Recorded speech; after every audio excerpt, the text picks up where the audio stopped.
Hey everyone, I am on the road. I'm on my way to pick up a bunch of pastors at Kitakami Station in order to go to the Conservative Baptist Annual Conference. And so we'll be heading up there. But on the way, I'd like to maybe give you guys some updates on some of the things that we have going on. So thanks for tagging along with me. I'm going to eat lunch on the way first, so sorry for that.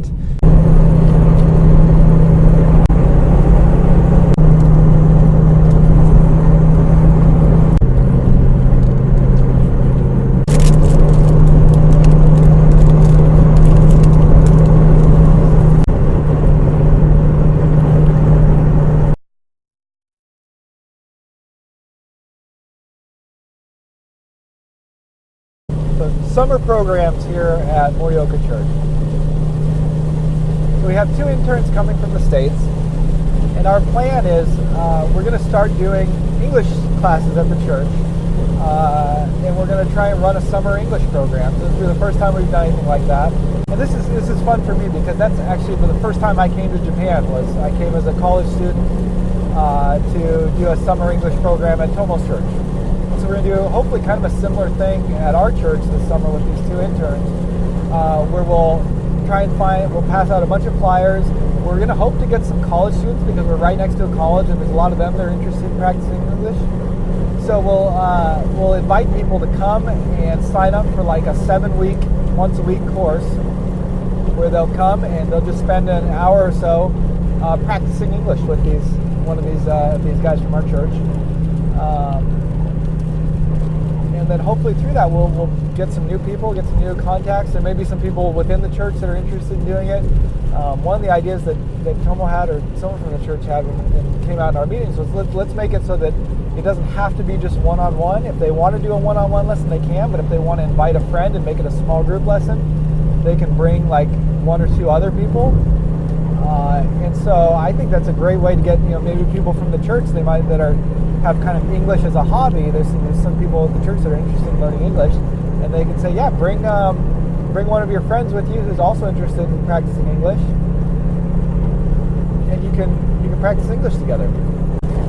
But I really feel like this could be a great program here for the summer, and so one of the ideas that I had after that is again, with all the different English teachers and people attending the church already, I'm hoping to get them involved in starting a Bible study for ESL students. So for people who are learning English, it's a Bible study that's in like simple English, that uses simple English, maybe a mixture of English and Japanese, because we do have people in the church that are interested in that.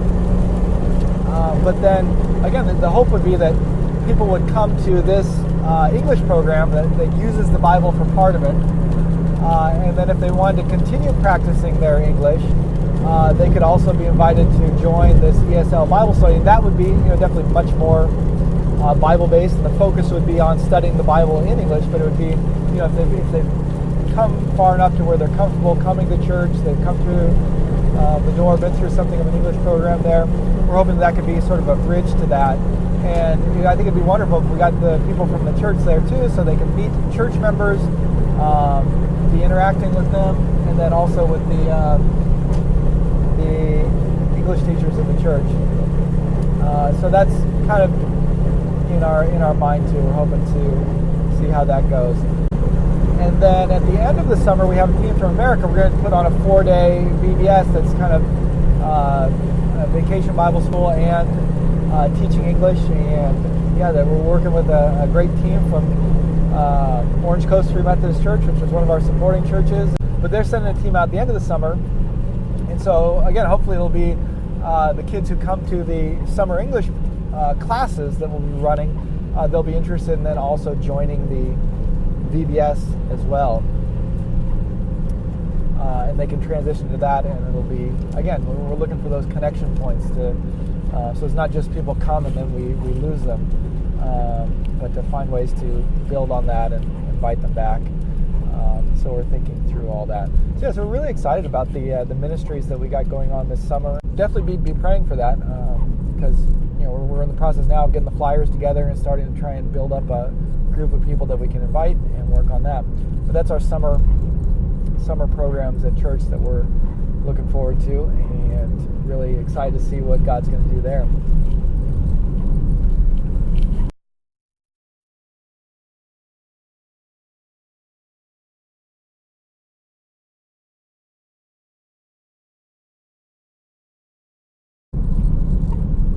So I want to talk about our home service plans as well. We're planning on, Lord willing, going back to the States for 6 months in September. That's pending Tomo's green card approval. So we're in the process of applying for Tomo's green card right now. She had a green card before. It expired because we were out of the States for too long, so now she's got to get another one. That's a really long process. It takes around a year, sometimes more than a year, from start to finish to get the green card.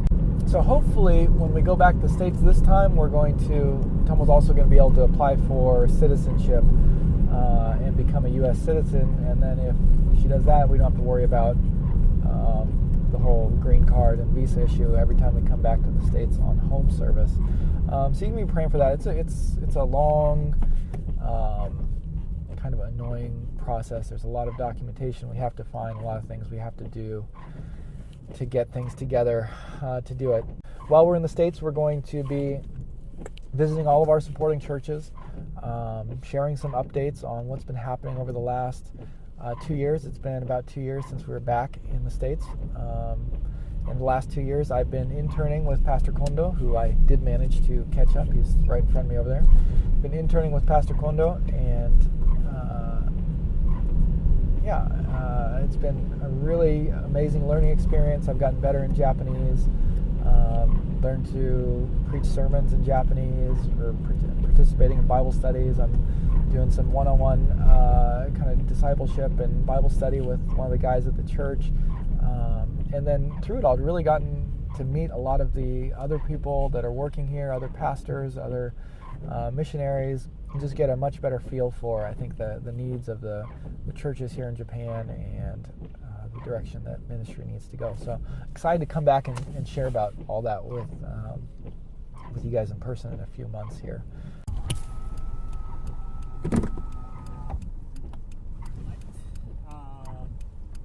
Shinkansen date.